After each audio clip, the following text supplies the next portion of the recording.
Was there a moment for you, particularly when you watched Mobley play, when you're like, okay, this is a tad different. I didn't realize he was this good, whether it was at college or maybe it was his first few games at the Cavs. Well, was there a moment when you're like, okay, this is different? I knew he was, talented, right? But I wasn't expecting quite this.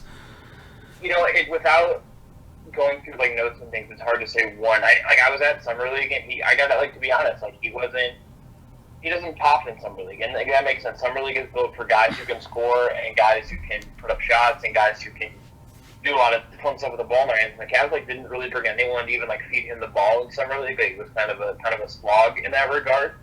The game, if I was going to single out a game in recent memory though, the Pacers game from last week, because Evan Mobley in the second half of that game, Cavs were really bad on defense in the first quarter in particular. Were okay in the second quarter.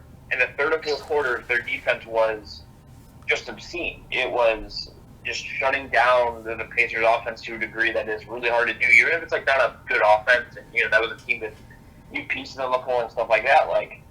They kind of dominated that game, and I look at that and say, okay, Evan Mobley can be this elite defender. In that game, he did not have a good offensive game in that game. He did not score well.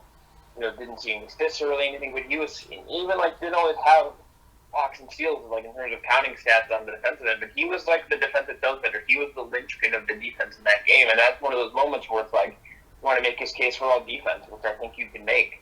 I don't want to declare that it's he's a lock or anything. I think he's been really good and deserves to be talked about in that way already.